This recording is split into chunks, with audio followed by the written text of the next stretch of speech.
Episode 27 with Harriet Cabelly.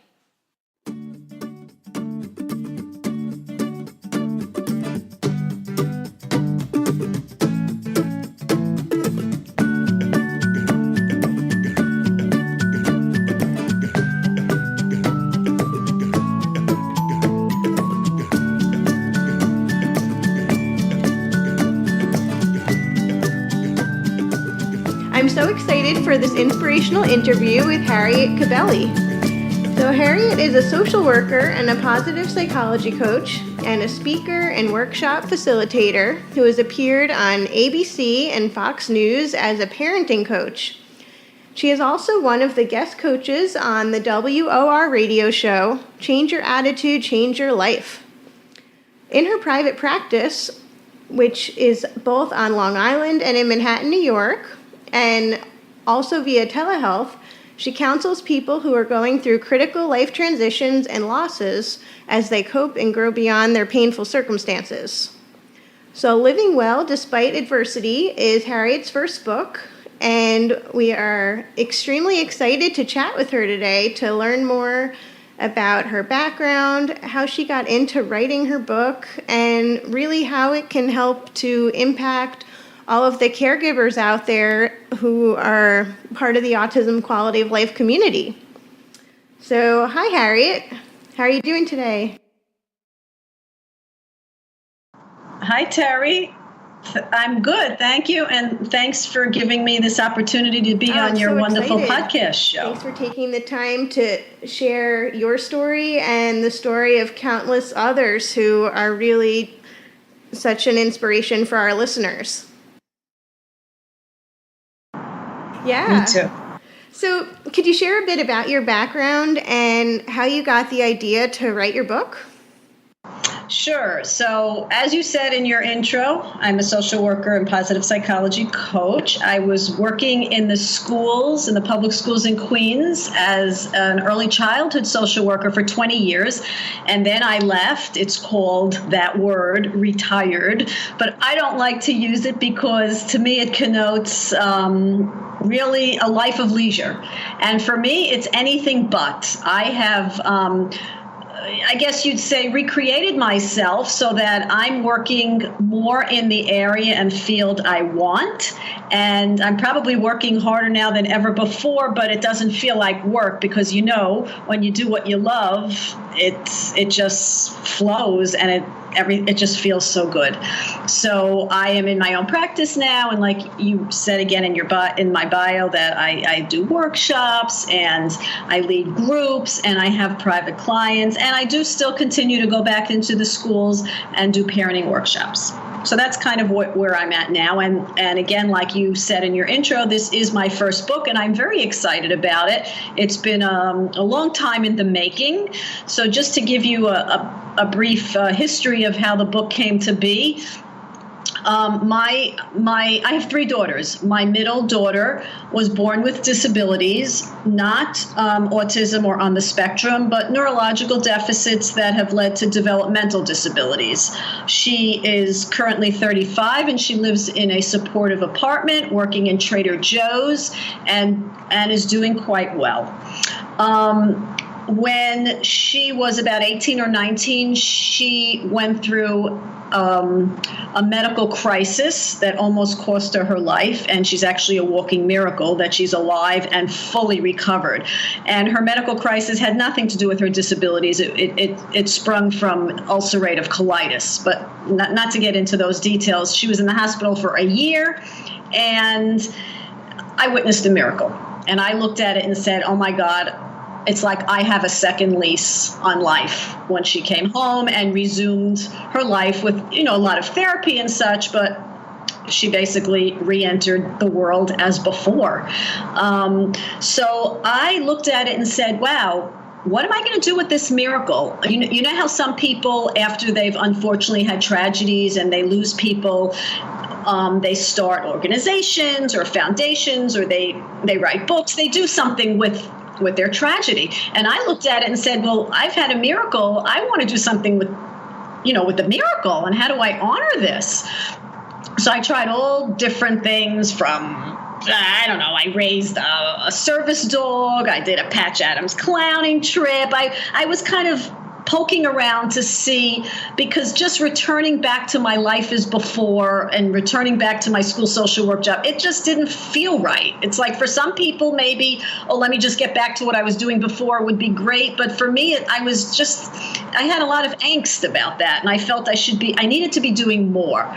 So I attempted a book. I attempted a memoir of her year-long hospitalization, and I actually got an agent and a collaborative writer. But after many attempts, it didn't go anywhere. And although, as we know, the Chicken Soup series books took about 80 rejections before it got taken, I didn't wait that long. And at that point, my agent said, maybe we should put down this project and maybe at some point revisit it, or that's it. So, okay, I looked at it as a failure, but failures are not something that stop me, or it shouldn't anybody. It should be just a way of moving us forward into something else. So what ended up happening is I started a blog, and what I decided to do was once a month, I wanted to interview someone who had overcome their adversity, be it a loss or any type of a personal challenge, because I've always been interested in that theme of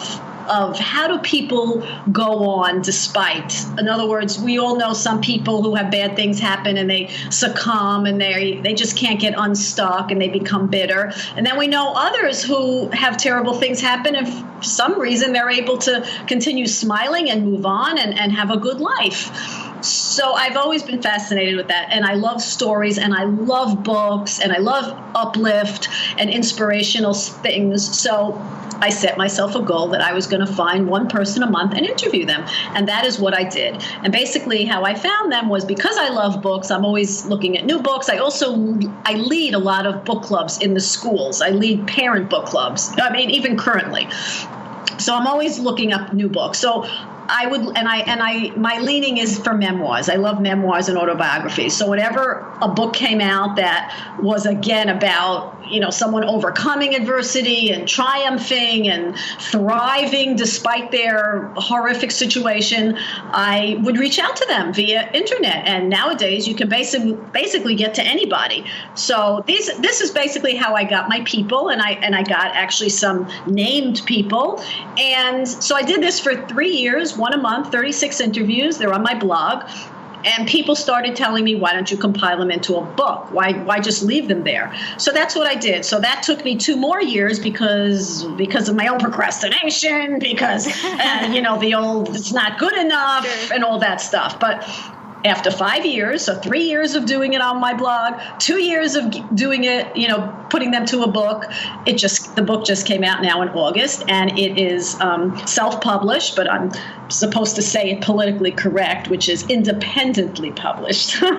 So I've got my 36 interviews. I'm one of the chapters, just in terms of my daughter. And then after each interview, I kind of glean from the interviewee certain themes, and I just expand on that based on my social work expertise and my own personal experiences with my daughter or my divorce or whatever I've been through. So that's basically the format of the book. And you can really pick up the book at any chapter because they're all standalones. Yeah, it's really great. I mean, you interview folks who have acquired brain injuries, been in car accidents, or caregivers for individuals with special needs. It's really a whole range of individuals with different circumstances.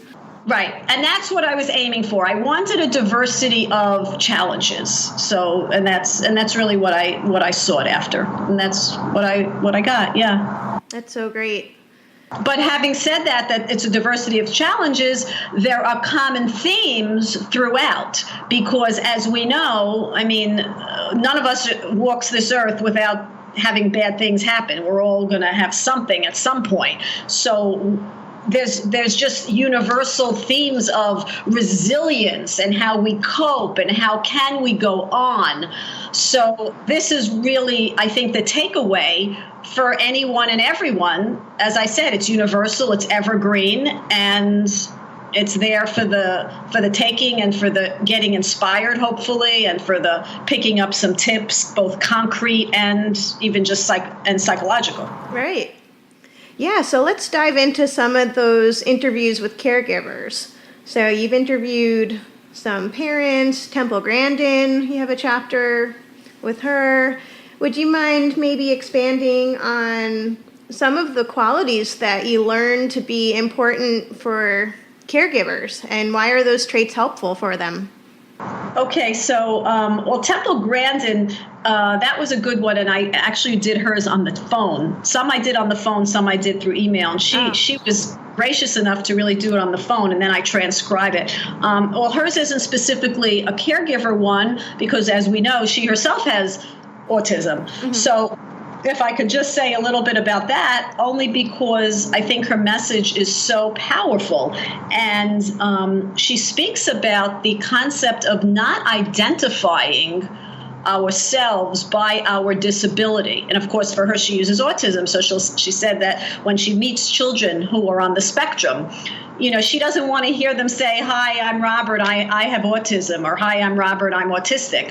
She says in her interview, she wants to meet them and say, "Oh, hi, I'm Robert, and I love horses, and I love art, and I love jumping on the trampoline." In other words, that being autistic is one aspect of a person. It is not who they are, that it's just globally, that's their whole persona.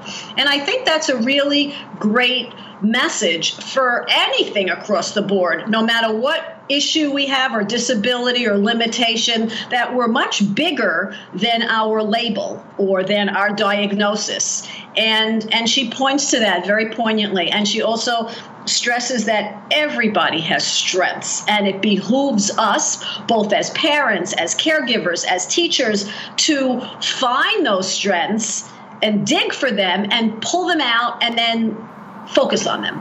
Right. Because that's going to bring forth the best qualities in a person and help them meet their potential. And she says how, it was her mother and one of her teachers that really helped bring out her strength of her artistic qualities. She loved drawing horse heads and then expanding on that. And then obviously she went into animal husbandry and designed different, ways that they're held together on a farm in certain types of herding quarters. I don't know if I'm using the right word because it's not my thing, but she had these people who really found her strength and expanded on it. Yeah, that's definitely a key lesson. So building up on the areas of strength, and then also she mentioned stretching the kids or adults with autism in order for them to grow and advance. So really exposing them to new activities, ideas, and people, and taking them out of their comfort zone in order to expand their horizons. Right. Exactly. And this really applies to everybody in any situation, that we're our own worst enemies when we limit ourselves, mm-hmm. that we all have tremendous potential that can be unlocked. And with many of my interviewees in the book, there's a couple of people who are in wheelchairs. They became paralyzed through car accidents. And they show and they tell that it's not about what's the limiting factor, that they no longer, let's say, can use their legs, but it's about what can they do, and the sky's the limit. One interviewee, he used his wheelchair to travel from California to New York, and it wasn't even an electric wheelchair. It was 3,000 miles with his arms. Wow. And again, to show there are no limits to the human condition. We limit ourselves, and there are always ways to override it and compensate. But it's all about the mindset, our mindset. Yeah, the mindset is key. And so that's critical for, in this case, within the autism quality of life community, we have the individuals who are diagnosed, but then also their family members and caregivers. So what advice can we give to those who are providing care, either as professionals or family members, and what can they do to ensure that they're kind of living up to their own potential as caregivers? So in terms of coping skills or ways that they can take care of themselves as caregivers. Right. And that's key, because as I once read, I don't know attribute the quote to, but you can't pour from an empty cup. Mm-hmm. And unless we as caregivers can fill ourselves, we're running on empty, and empty feels overburdened, overtaxed, and stressed to the hilt, and then we're no good for anybody. But even having said that, we all know that how many of us really take that time? It's always about the other and taking care. And, the prevalent theme is always, oh, I don't have time. Where's time? And there is never time. And to use that line, it's not about having time. It's about making time and building in the time. And it's like taking the calendar and penciling ourselves in at some point to say, I'm going to spend 20 minutes, taking a walk, or I'm going to spend 20 minutes, putting my hands around a hot cup of cocoa and just sitting down and listening to soft music. Exactly. We have to build it in. It's not going to be there. Every second can be filled with everything, and it's not even about busy work. It's real stuff. But unless we decide, and it's an intentional decision, that we need to put in ourselves into our schedule, it's not going to happen. So that's really the first thing, is making that intentional decision that we have to go into our own schedule, whether we're the parents, whether we're the caregivers, whether we're teachers, because teachers burn out, therapists burn out. I mean, everybody does. Okay, so deciding to make that time. So that's one. Right. And then deciding when you're gonna have that time, what are you gonna do with it? So I like to call it happiness boosters. In other words, we don't have to have an hour every day or 2 hours or, something big, because that's a little more impossible to get. We want to start with even micro time frame so that it's doable. So when I refer to happiness boosters, it's kind of like thinking or writing a list of all the things that you enjoy, that bring you pleasure, that you like, and just compiling a list, free stream of consciousness. I could say, I like purple, I like smelling lavender, I like giraffes, I like books, I like having good conversations, whatever it is. And then looking at that list and saying, let me pick one a day, and let me put it in for starting with 10 minutes. I like taking a walk. I like exercising. You don't have to exercise an hour. In other words, it doesn't have to be an all or nothing. You could say, I'm going to walk for 10 minutes during a coffee break or during my lunch break. Mm-hmm. It's small segments, and those little things, believe it or not, can make a big difference in the day, because we have to replenish ourselves, but it doesn't have to be in a big way, like, oh, I want to take my 3-hour class once a week, but I don't have the time. Well, right, maybe you don't have the time now, but maybe you can go out. I think of, let's say, a photography class, only because I had a client who used to talk about that. She said, how can I take a photography class? Who has time? I said, well, maybe you don't have time now, but maybe you have 10 minutes a few times a week to go out with your camera and shoot some pictures if that's what you like. So if we look at it in smaller chunks, it becomes doable.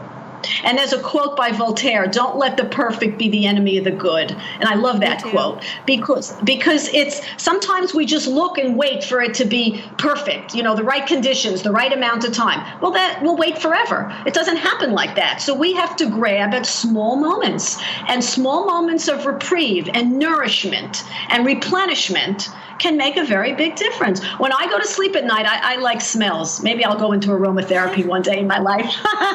But I like lilac and lavender and all kinds of and so I always take a sniff of my lavender and I pour it a few drops on my pillowcase, and it's like, this feels nice. And it's just little things that you can fill yourself with. Yeah, just realizing what works well for you, and everyone is going to have those differences. Right. Everyone's going to have their own list. Everyone's going to have their differences and their interests. But the key is, so it's first, it's deciding that you matter and scheduling yourself in. And B is taking a few minutes a day and just putting in something from your little list of what I call happiness boosters, whatever that is, whatever that is, however it looks to individual people. Right. That's great. Of course, I mean, we can go on to taking time to meditate, taking time to exercise. I mean, really the things that we all know. I mean, those are, I know you want me to talk a little bit about that. I mean, meditation or mindfulness. Sure, yeah. Those are strategies recommended in the book by a lot of the folks you interviewed. Right. So I interviewed this one person, Dan Harris, who's an ABC News reporter who had a panic attack on the air. And after that, he decided he was, people had suggested meditation, and he looked at it very cynically. So he did like a whole study on mindfulness meditation, and he discovered, and the book is very reader friendly. It's called 10% Happier. And he's very funny. And he talks about, how it's not just for monks on top of a Tibetan mountaintop, but it's really for us as people down here. And we know that it's much more mainstream now in Western society. John Kabat-Zinn, from years ago out of the University of Massachusetts, really brought it into our mainstream society. And now, as we know, it's in schools. Coaches use it for sports. It's the Army uses it for training. So it's really, there's a lot of research around the benefits of mindfulness, and meditation being one component of mindfulness. Right. One form of it. Well, because there's different forms of meditation. I don't know, like there's transcendental meditation. I don't know all the different ones, but the one that's mindfulness meditation, which is really just simply sitting quietly, closing your eyes or lowering your eyes to the floor so that you kind of block out the external stimuli, and just breathing in and out very softly and slowly. And whenever thoughts come in, kind of acknowledge them and let them go. Kind of the visual like a leaf floating down the river. It comes in, because we all have monkey minds. We can't stop our thoughts from coming in, but they come in and we recognize them, and then we let them go. And then to be able to translate that into everyday life is then kind of the awareness of how I feel. Oh, I feel very stressed. Acknowledging, noticing, just like in meditation, noticing how we're feeling, how our body is feeling, and then responding maybe, hopefully, differently. And that's the difference, between responding and reacting. Responding is being more aware and kind of choosing our response. Exactly. As opposed to reacting, which is very involuntary. So just a quick example is when we're at a red light, and you know how someone, as soon as the light turns green, people are honking. And we may be one of those people. So kind of noticing, I feel like honking. Why isn't that person moving? Maybe they're texting. That's annoying. But then saying, okay, maybe take a breath and wait that extra 10 seconds. Stop, and then they move. And it's kind of, so it's that noticing, again, intentionally noticing how we're feeling, where we're at. That's really what mindfulness is. And the meditation piece goes along with it, of sitting quietly and, again, noticing the thoughts, not judging them and saying, oh, I can't do this because my thoughts keep coming in. Of course our thoughts are going to come in. The key is to notice and let go. Yeah. And that's very soothing. So in this interview with Dan Harris, he speaks about starting with just 5 minutes. And everyone has 5 minutes, and you can do it. You can do it in your office where nobody even has to know. You could do breathing online at a supermarket. Nobody has to know. Not to mean obviously you're not going to close your eyes and put your feet up on the desk, but there are ways of just saying for 5 minutes, I'm going to shut myself out of what's going on. Right. Whether you could do it in a bathroom stall if you had to. And it's it just brings you back and like, okay, I'm grounded. Right. And for those of you who might not feel too comfortable doing this on your own, there are tons of apps out there. So if you do a quick search on a smartphone, there's apps called Headspace or Calm. And those can guide you through a simple meditation session. You can set a timer. Right. You could set your phone. You could put on your own music of waterfalls or birds chirping. Absolutely. Yeah. And a lot of free apps, like you said. Yep. So those are some things that for us to remember in terms of when we're on overload from caregiving or just everyday stresses of appointments and shuffling our kids to a million different things and coming home. And I mean, there's just a lot. It's a lot. And then, of course, when it really feels like it's hard to manage, seeking some support, some outside support. And again, it doesn't mean because somebody is nutty or, oh my God, we have major issues, but sometimes just having a safe space to just unload and feel, I could cry my eyes out. No one's going to judge me. I could just let my hair down. I don't have to put on any false masks or faces of I'm strong, I'm tough. Even that can just feel soothing to be held in a space. Mm-hmm. Yeah, just a chance to really express what you're going through, good, bad, and the ugly, and just day to day, a chance to really be truthful with yourself. Yes. Yep. And being truthful is important too. Yeah. So are there any other key lessons from your book that you'd like to share today during this interview? Yeah, there's two. Well, there's a lot, but I can hone in on two because these two really are very meaningful to me. One of them is purpose.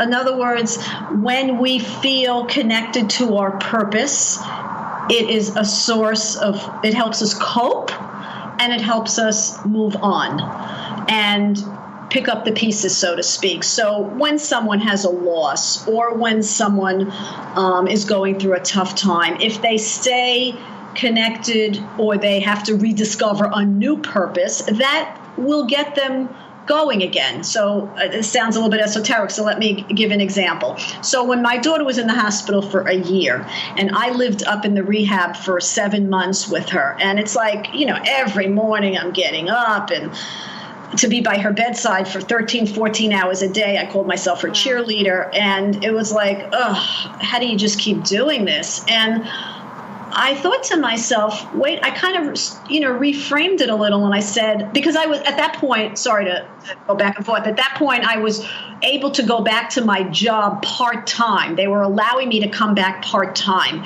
And I was, up and back, should I, shouldn't I? And then I thought to myself, I don't know, I'd be sitting watching my watch for 6.5 hours, 7 hours at work, only waiting to zoom out and drive back up to Westchester, and everything would be hectic. And I said, for what?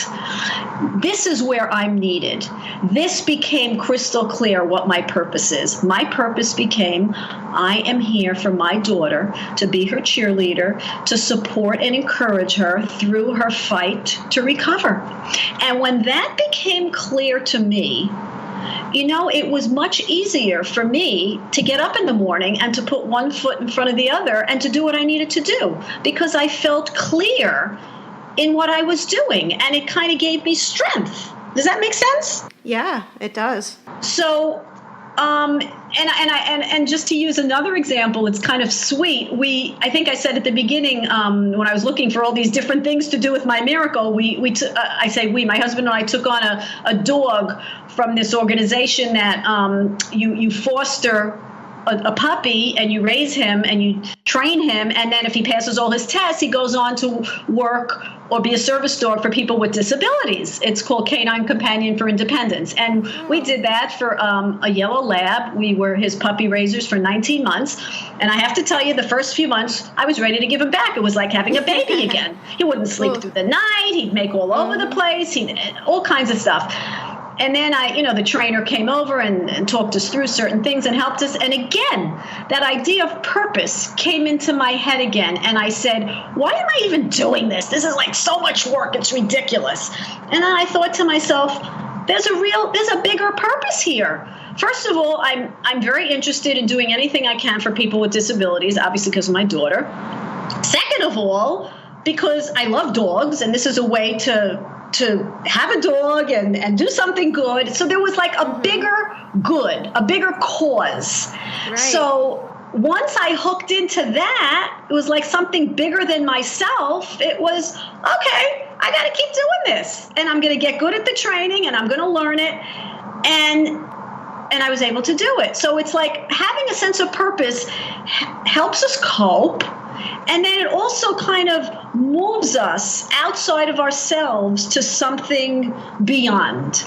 And that is very growth enhancing and very enriching in our lives, I believe. Mm-hmm.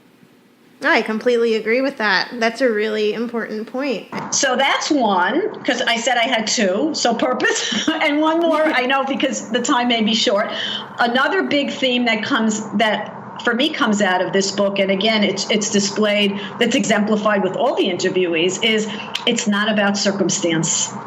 It's about our response to our circumstance. Because like I said, we all know people who've gone through major and minor situations of adversity, and some do well with terrible things and we're like amazed, and some do terribly with small things, and it's like, what is this? And so my guru, so to speak, my person that I've really learned a lot from, his name is Dr. Viktor Frankl, and just for your audience, he wrote a book, which is a classic many years ago, called Man's Search for Meaning. And I highly recommend it. To me, it was a life-changing book. Yes, it's great. He was in the concentration camps, and he came through it. He's a psychiatrist from Vienna. He passed in the early 1990s, and he was in his early 90s. And he talked all about meaning and purpose. In fact, the name of his therapy that he coined is logotherapy, which is the therapy of meaning and purpose. And if I could just read a quote. Of course. That to me really says it all about circumstance versus our attitude. Everything can be taken from a man, but one thing. The last of the human freedoms, to choose one's attitude in any given set of circumstances, to choose one's own way. And that's a very famous quote by Viktor Frankl. I mean, he's got tons of them, but this is a biggie. And really, it comes out of his time in Auschwitz and other camps, that no matter what befalls us, it's still upon us how we respond to what it is that happens to us. So it's our response more than the circumstance. And when I first read his book when I was like 18, 19, that was transformational for me. I'm telling you, it changed my life. And even more so now, because I read this book like every 2 years, and I get new things out of it. And as I work with people, and as I interviewed these people, I saw it's just so true. It's not about circumstances. It's about how each and every person responds. And that response is a choice. That's great. Now, it doesn't mean that we're not going to feel terrible and we're not going to be upset and we're not going to grieve. It has nothing to do with that. But at some point, do we stay victim to our circumstance and say, this is it, this is the end of my life? Or can we find new purpose, new meaning, and then choose our new path and how we're going to rebuild our life through and beyond what's befallen us? And that's the perfect tie-in to your book title, Living Well Despite Adversity. So really thinking about how we can't necessarily control our circumstances, but we can control our reactions and the action steps that we take afterwards. Right. Absolutely. And of course, I didn't personally get to speak now to you or to your audience on my own journey through my daughter's disabilities and my grief work that I went through. But needless to say, I did a lot of that work the first year after we got her diagnosis, and all the grief and all the anger and all the resentment, and kind of with the help of an amazing therapist in Evansville, Illinois, because that happened to be where I was living at the time. That's where she was born. Really put me on a path towards growth. Again, not that I never felt bad again, but I was able to manage it very differently. Yeah, and I'm sure you can attest that it's a journey, and it takes work, it takes time, and just a constant growth-oriented process, and it doesn't happen overnight. Absolutely. Yep. Yes. Okay, so Harriet, you wrote this book. It came out in August of 2017. So now that we're in 2018 here, what kinds of things are you looking forward to this year in terms of your work? What can you share with us? Well, I'd like the book to be picked up by a publisher. I'd like to get a second one going because I love people's stories and digging deep and hearing and being inspired. I think it's just wonderful, and it's something that we all can learn from. So I'd love to eventually do a second one. I don't know if it's this year, but it's in my it's on my list. Yeah. I wonder if there's a podcast in your future, if that's something that could interest you at all. It sounds somewhat similar to your interviews. It would just be in the audio format. Exactly. Yes, and I have thought of that. Ooh. So thank you for sharing that, because it comes into my head and then we'll goes have to out. Chat about that. I don't know. It's a lot of work. Yeah. So that, and I really do enjoy speaking. I always surprise myself when I say that, because when I was a kid, I was the kid in the side seat near the window, never raising my hand, always looking out the window. So when at parent-teacher conferences, they tell my mother, we never know if she's paying attention or not. She doesn't participate. She's too quiet. She's too shy. And it's like, now I'm like getting out there speaking in front of people. Wow. And actually liking it. I kind of like the stimulation and the interaction. So I surprised myself. But yeah, I'd like it seems like you're a natural. I'd like to get more. I have a few lined up, in front of audiences, not just podcasts. So, but I'd like to get more. And what else? And just continue with the good work I'm doing with people who are going through difficult times. I enjoy being on the journey with them. I find it extremely, I mean, it's sad a lot of times, but it's uplifting when you really see people start to move. And I say move, we're talking baby steps, but being on the journey with them through their grief, holding their pain, and then starting to come out of the darkness. So are you on social media as well? Are there places where we can learn more about your work and find you? RebuildLifeNow.com is my website. And I'm on Twitter, if you just Google my name, and I'm on Facebook. I have a personal page and my work page of Rebuild Life Now, and I'm on LinkedIn. I'm on all of them. And I'm on Instagram as Coach Harriet. Ooh, so, okay. and my book, Living Well Despite Adversity, is found on Amazon. Wonderful. Okay, so we will include all of those links in your show notes and set everyone up to view the book on Amazon. That's great. Thank you. Oh, you're very welcome. Thanks, Terry. It was really fun and nice chatting with you. I hope some of the messages are helpful to your audience. I have no doubt that they will be. I think we touched on some really important themes for caregivers, and I hope that our audience members reach out to you and want to learn more about ways that they can do better in their own lives and take those small steps. Sure. Yeah, or just to chat, or just to ask a question, or just to connect. Yeah, you build community that way to help each other. Definitely. Yeah, so any other wisdom that you'd like to leave with our audience, or final words before we sign off for today? No matter what we go through, we can always enrich our lives beyond it. There's always hope, and there's always healing. May not be in the form that we would like, but we need to be open to new avenues of healing and rebirth and repurpose and rebuild. Because the world is an oyster, really, and there's a lot out there, a lot of beauty and good, even within our hardships. Wonderful. All right. Well, thank you again, Harriet. It was a pleasure speaking with you, and I'm so glad to share your story and your book with our audience. Thank you, Terry.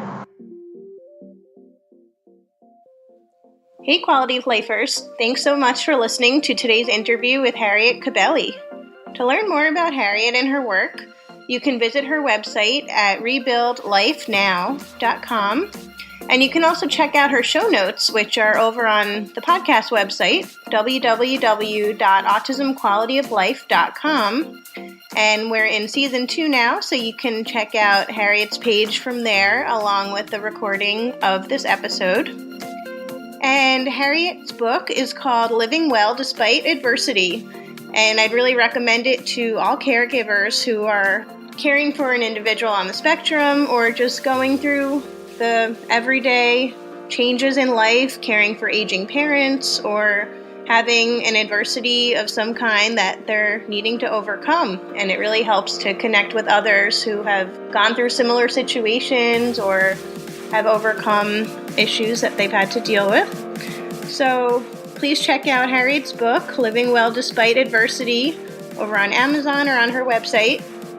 And to connect with us over at Autism Quality of Life, please find us on Facebook, on Twitter, and Instagram using the handles AutismQOL. Okay, thanks so much for listening. We'll catch you soon. Bye.